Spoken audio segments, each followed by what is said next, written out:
Bonjour. Dans cette nouvelle capsule vidéo, on va continuer où on était rendu à la page 5 où on avait dit un peu comment on ferait pour trouver le PGCD et le PPCM.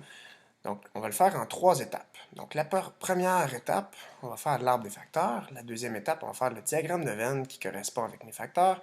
Et troisième étape, on va faire les calculs. Donc, si je veux trouver le PGCD et le PPCM de 42 et 144, je rappelle que le PGCD, je cherche le plus grand commun diviseur de 42 et 144, et le PPCM, c'est le plus petit commun multiple. Je pourrais d'abord faire comme j'ai fait ici, c'est-à-dire de faire la liste des diviseurs de mes deux nombres, la liste de mes multiples de mes deux nombres, trouver le plus grand commun diviseur et trouver le plus petit commun multiple, mais je vais le faire d'une autre façon qui va être beaucoup plus efficace ici si j'ai beaucoup de diviseurs ou de multiples. Donc, la première chose à faire, c'est de faire l'arbre des facteurs de mes deux nombres. Donc, 42, je peux le décomposer en 6 fois 7. Lorsque j'ai un nombre premier, je l'encercle. Lorsque j'ai un nombre composé, je le décompose. Lorsque j'ai terminé avec mes nombres premiers, je réécris en ordre croissant et avec la notation exponentielle. Donc, 2 exposant 1 fois 3 exposant 1 fois 7 exposant 1. Je vais faire la même chose avec 144. Donc, 144, c'est 12 fois 12, que je vais décomposer en 3 fois 4, donc 4 fois 3, et 4 que je vais décomposer en 2 fois 2. Donc, j'ai encerclé tous mes nombres premiers. Je vais le réécrire dans l'ordre, donc 2 exposant 4 fois 3 exposant 2. Une fois que j'ai ça, maintenant, je vais aller les placer dans mon diagramme de Venn. Qu'est-ce qu'un diagramme de Venn? C'est deux ensembles qui vont se croiser. Donc, je vais avoir une bulle pour le nombre 42, une bulle pour le nombre 144, et je vais aller placer à l'intersection les facteurs premiers qui sont communs. Donc, je vais regarder ici. Donc, cette bulle-là ici représente 42. Cette bulle-là représente 144 quand je multiplie mes facteurs.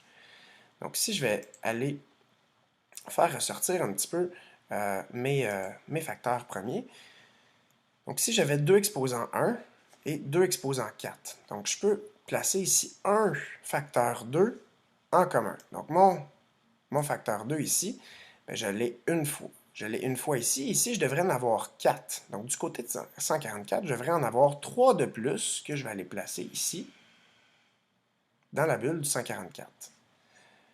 Si je regarde après facteur 3, lui, je devrais en avoir 1. Ici, je devrais en avoir 2. Donc, je peux en mettre 1 en commun.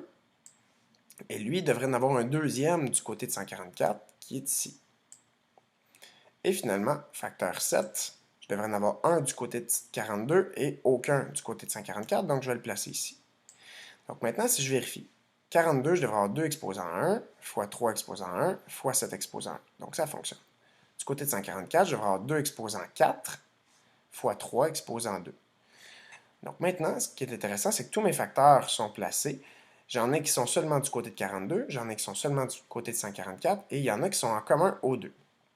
Une fois que ça c'est fait, on avait dit à la capsule vidéo précédente que mes nombres, quand je vais retrouver après ça le PGCD, ben, c'est le produit des facteurs premiers de la partie centrale du diagramme.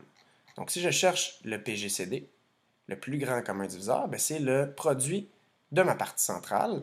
Donc c'est 2 fois 3 qui est égal à 6. Donc si je prends ici tous les facteurs en commun et je les multiplie, ça va me donner mon plus grand commun diviseur. C'est important ici dans mon diagramme de Venn d'avoir seulement des nombres premiers. Je place seulement mes nombres premiers. Ensuite, pour le PPCM, on avait dit que c'était le produit de tous les facteurs premiers du diagramme. Donc, si je prends le produit de tous mes facteurs premiers du diagramme, je vais faire 7 fois 2 fois 3 fois 2 fois 2 fois 2 fois 3. Donc, je multiplie tous mes nombres. Mais je peux y aller rapidement. Je pourrais compter un par un, mais je sais ici que 2 fois 3 fois 2 fois 2 fois 3 fois 2 fois 3, donc toute cette partie-là ici, je sais que ça va me donner 144. Donc, ça me donne, dans le fond, 7 fois 144. 7 fois tous ces nombres-là ici, qui me donnent 7 fois 144. Et là, si je multiplie ça, je ferai mon calcul à droite, ça me donnerait 1008. Donc, je sais que mon PGCD de 42 et 144 donne 6. Donc, c'est la façon de l'écrire, que le plus grand commun diviseur entre les nombres 42 et 144 me donne 6. Et la façon mathématique d'écrire que le plus petit commun multiple de 42 et 144 donne 1008, ben c'est comme ça qu'on l'écrit. Donc, on va aller en faire un autre exemple avec une résolution de problème. Donc, des fois, on ne donne pas l'information, est-ce que c'est directement, est-ce qu'on doit calculer le PGCD ou le PPCM, donc il faut aller trouver cette information-là. Donc, j'ai un groupe d'élèves qui a ramassé 210 livres et 175 jouets usagés pour les redistribuer à des familles qui en ont besoin. S'ils veulent former le plus grand nombre de sacs contenant chacun la même quantité de jouets et de livres, combien de familles pourront bénéficier de ce cadeau? Donc, ici, on va aller faire ressortir l'information. Donc, j'ai 210 livres et 175 jouets que je vais séparer en un certain nombre de familles. Je vais avoir le plus grand nombre de sacs possible contenant la même quantité de jouets et de livres. Combien de familles pourront bénéficier de ce cadeau? Ça, c'est ma question. Et là, je vais avoir le plus de sacs possible, donc le plus grand nombre de familles possibles qui vont avoir des livres et des jouets. Donc, la question que je me pose, pour savoir est-ce que c'est un PGCD ou un PPCM, est-ce que le nombre de familles va être plus petit ou plus grand que ce nombre de livres-là et de jouets-là? Bien, ça va être plus petit. Je ne pourrais pas avoir 1000 familles qui se sépareraient ce nombre d'items-là. Donc, si le nombre est plus petit, est-ce que c'est des diviseurs ou des multiples? Ça va être des diviseurs. Donc, les diviseurs de ces nombres-là sont plus petits, alors que les multiples de ces nombres-là seraient plus grands. Donc, si ça va être des diviseurs, je veux que mes diviseurs soient communs et je vais avoir le plus grand nombre possible. Donc, le plus grand commun diviseur. Donc, si ce que je cherche, c'est à trouver le plus grand commun diviseur, je vais l'écrire tout de suite à droite. Donc, je cherche le PGCD entre 210 et 175. Dès que je sais que je veux faire ça, je le fais en 3 étapes. Donc, tu peux séparer ta feuille en 3 étapes. Première étape, c'est de faire l'arbre des facteurs. Donc, 210, je le décompose en 21 fois 10. Ce sont des nombres composés, je vais les décomposer. 7 fois 3, puis 2 fois 5. Je réécris dans l'ordre croissant avec les exposants. 2 exposant 1 fois 3 exposant 1 fois 5 exposant 1 fois 7 exposant 1. Je vais refaire la même chose avec 175. Je sais qu'il termine par 5, donc il est divisible par 5. Il est divisible aussi par 25. Donc, si c'est important de connaître les trucs de divisibilité, comme ça, je vais pouvoir voir par quoi un nombre est divisible. Donc, 35 ici, c'est 5 fois 7. Et après, je réécris dans l'ordre, donc 5 exposant 2 fois 7 exposant 1.